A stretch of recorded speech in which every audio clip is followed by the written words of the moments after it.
Buongiorno a tutti e ben ritrovati qua su Radio Rossonera, martedì 14 novembre del 2023. Buona giornata, Enrico Boiani, ciao. Ciao, buongiorno a tutti. È la prima vera giornata di sosta di questa settimana, dopo che ieri, insomma, si è ancora vissuti dell'onda lunga del weekend.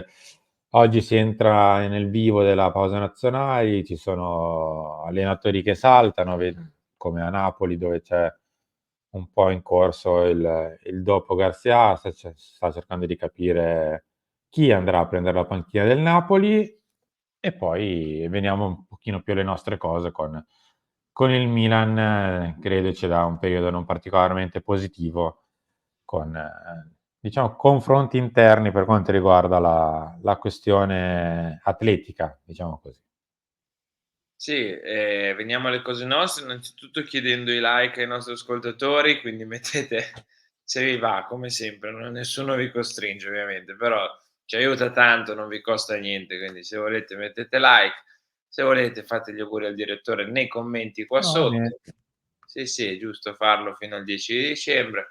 Se volete iscrivetevi al canale, attivate la campanella per tutte le notifiche, così vi arrivan direttamente le notifiche. Voi dovete cliccare una volta arrivata la notifica, aprite il contenuto, il video, la live, la diretta, insomma, non dovete stare a cercarci che vi compariamo, è molto più semplice. Quindi like, iscrizione e commento. Come detto, la questione legate al Milan sono un po' divise in due. Uno, cercare di capire se si riesce a fermare questa emergenza infortuni continua da quasi un paio di mesi a questa parte ormai, e due, se si riesce a risistemare quello che sono i problemi di rosa, cioè al momento ti dirò, uno è il difensore centrale, perché per ovvi motivi non ne abbiamo quasi più, tranne i due centrali non ce ne sono molti altri. Simon Kier è fermo ai box da ormai 2 settimane, non se ne capisce il perché o il motivo, o non si sa se tornerà a brevissimo. Non tornerà a brevissimo sicuramente Pierre Calulu, non tornerà sicuramente a brevissimo Marco Pellegrino, e quindi serve per forza di cose un centrale difensivo. Mi viene da dire a questo punto, visto anche i profili che sono usciti ultimamente, un mancino. Sì, sì, ci può stare come idea, anche perché, di fatto non ce l'hai, cioè c'hai Pellegrino, ma insomma, lo abbiamo visto a Napoli, poi va bene, era l'esordio a freddo contro il Napoli, tutto quello che vuoi.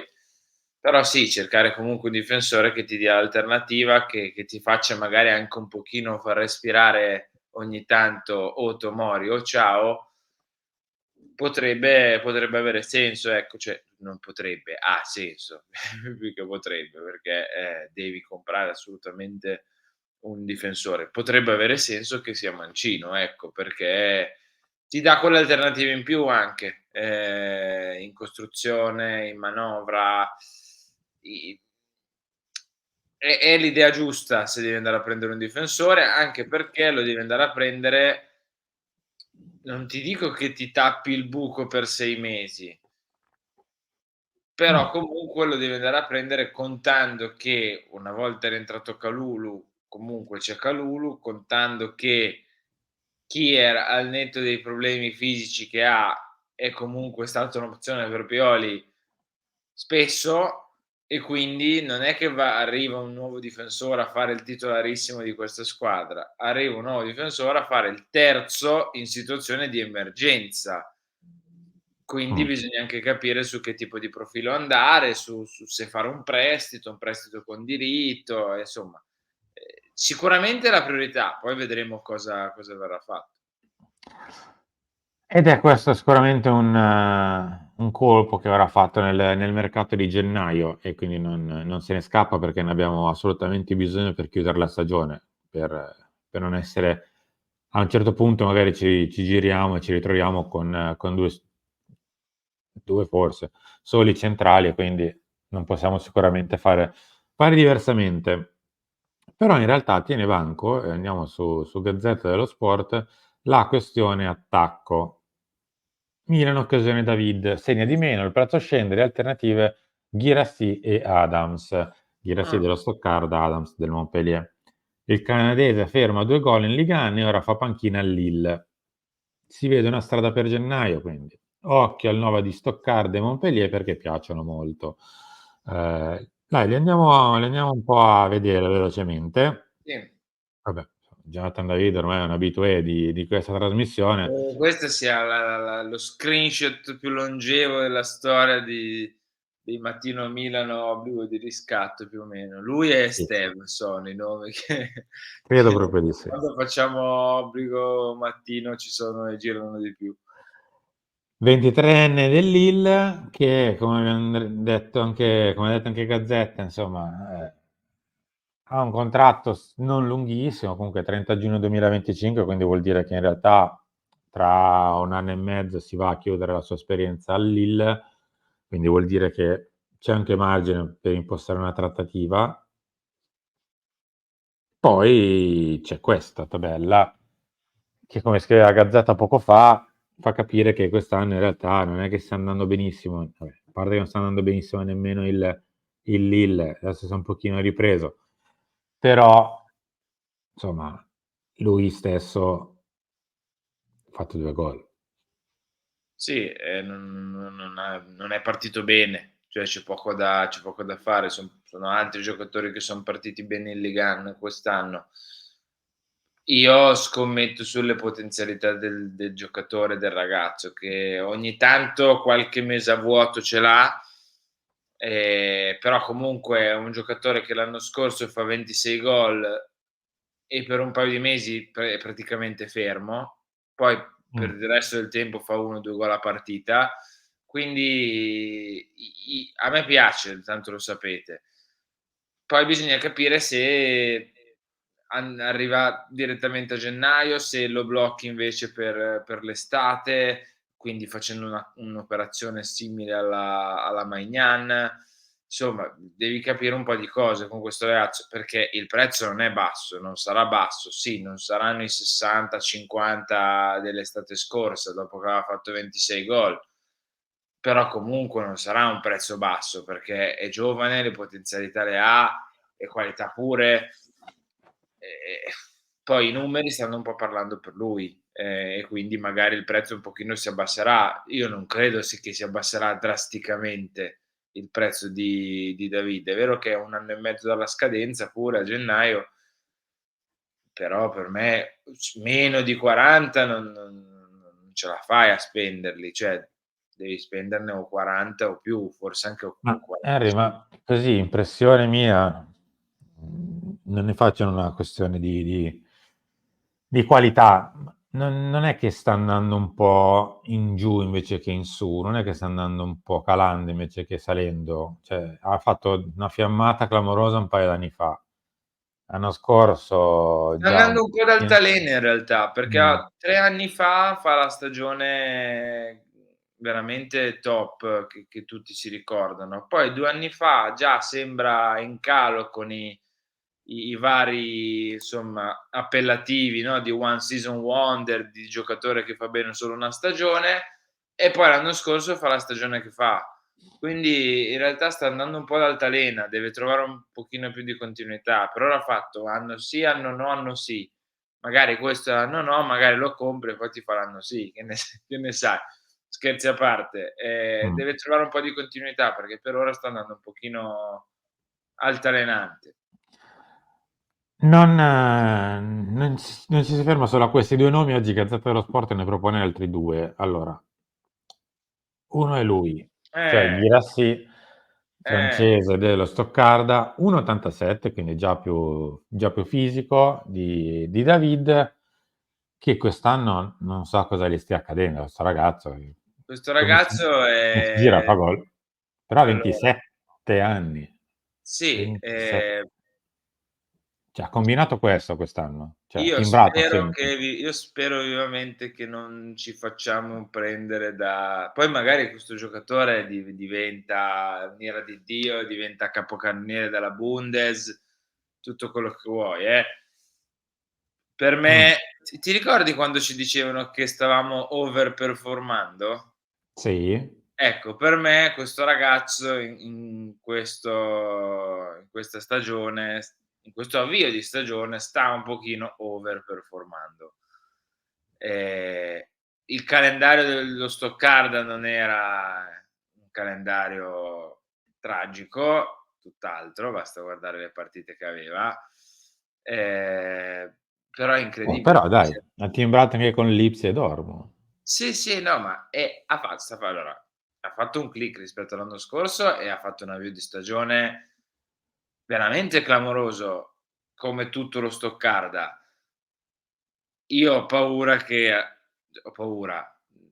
poi in realtà c'è chi se ne frega, è un giocatore dello Stoccarda. La mia sensazione è che sia andato un po' sopra ritmo in questo avvio di stagione. Poi magari mi zittisce, mi smentisce, fa 40 gol e No, ma saluti e baci, infatti, è roba di Haaland questa, eh. eh. Doppietta, gol, doppietta, tripletta, doppietta, no, tripletta, gol, 2 saltate, 2 sconfitte per lo Stoccarda, gol. Cioè, Sicuramente è un attaccante interessante, è un attaccante molto valido, con delle caratteristiche anche più simili a Giroud, ti direi. a proposito di Giroud, prima di dire il terzo nome, Henry, oggi aspettiamo un po' il responso del giudice sportivo che dovrà emettere il più classico dei comunicati, dei referti post giornata. Il problema è che rispetto a quello che accade normalmente, dove sì, non è che lo attendiamo con grande gioia, però aspettiamo di capire cosa ha scritto Abisso nel referto e quindi aspettiamo di capire cosa sarà di Olivier Giroud dopo il rosso a Lecce. È dura pensare che non si scenda sotto le 2.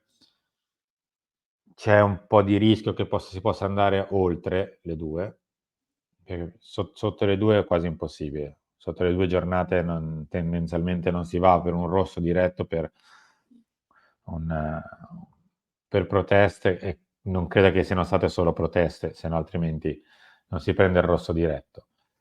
Eh, Vediamo, anche perché come scrive Gazzetta dello Sport, non ci resta che, come scrive Gazzetta, il grande flop, cioè Jovic, ora o mai più, deve svoltare con la Fiorentina, per il Zerbo ancora 0 tiri, nuova chance contro il club che lo ha scaricato.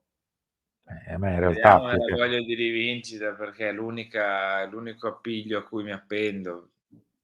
Cioè, Ragazzi, è non è stata tanto che la Fiorentina l'ha scaricato, è che questo ragazzo da qualche anno ha autoscaricato. eh. Eh, Cioè, ripeto, mi aggrappo alla sua possibile voglia di dimostrare qualcosa alla squadra che comunque vuoi o non vuoi lo lascio subito andare, ci mancherebbe eh. altro perché se mi devo appigliare a quello che ho visto in campo di Jovic non mi appiglio a niente, lo saluto a gennaio onestamente. Guarda, non lo so, ricordo chi era Mandzukic che era venuto 6 mesi, Sì? ecco, magari non siamo a quei livelli, perché Mandzukic veramente fece nulla più o meno, però quasi, veramente quasi. Cioè 'sto ragazzo, quando è stato Scusate. utilizzato ha fatto male, da subentrato ha fatto male. Eh. Sì, qualche sponda per carità, qualche palla un pochino trattenuta, ma E il problema è che se non manca Olivier Giroud, o gioca lui o gioca Okafor, non è che si scappi. è troppo poco, Eh. non va bene, ma è stato proprio sbagliato andare su un giocatore così a fine mercato. Cioè, dovevi assicurarti Taremi, dovevi fare qualcosa in più da quel punto di vista lì, e se proprio non riuscivi a far Taremi, cosa che poi si è verificata, dovevi magari non liberarti così facilmente di Colombo, che rispetto a questo Jovic avrebbe giocato lo stesso minutaggio, e quindi se Colombo voleva Vabbè, spazio al Milan ce n'è lui di voleva spazio, proprio giocare. e B avrebbe per me fatto molto meglio. Chiudiamo con l'ultimo nome fatto da Gazzetta, cioè Adams del Montpellier. Montpellier. Lui, già più giovane, nel 2000, stesso anno di David, quest'anno, come detto, sta giocando al Montpellier che, se lo vediamo da questa sta facendo un'onesta stagione, Un niente di onesto che. campionato, rispetto all'anno scorso anche. Eh, Ma sta facendo un grande beh, lavoro comunque Der Zakarian, 7 gol in stagione per lui finora in 12 partite, un buon bottino, niente di sconvolgente, però un buon bottino, dai. Beh, vedo una doppietta al Tolosa. Sì, ai nostri cugini del Tolosa. Mh. Conosco poco qua, cioè onestamente non mi posso sbilanciare. Ho il Montpellier l'ho visto credo solo una partita col Paris quest'anno. Ehm, sì, solo nella partita col Paris ho visto il Montpellier. Sapete che quando conosco qualcuno ve lo dico sempre, mi voglio anche sbilanciare perché sono contento di potervelo raccontare, di potervi magari un pochino spiegare. Qua recupererò perché non conosco. Mh.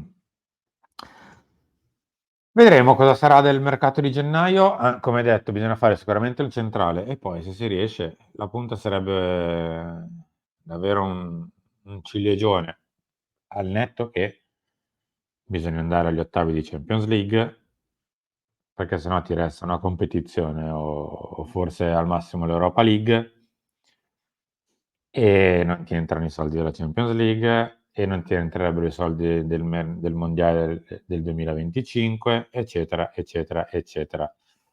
Io direi Harry. bisogna andare avanti in Champions League perché se il Milan prima di de del Sì, dei sì, dei sì. soldi, che per carità giustissimo, bisognava andare avanti in Champions League e giocarsi il campionato perché sei il Milan. Di base, cioè Certo. nella normalità, punto. Harry, noi siamo arrivati in chiusura, ci ritroviamo tra poco per Chiama Milan delle 11, lunch, talk e poi in serata chiudiamo con una clip. Grazie Henry. Grazie a tutti, buona giornata e ci ritroviamo presto sugli altri contenuti della radio. A tra poco.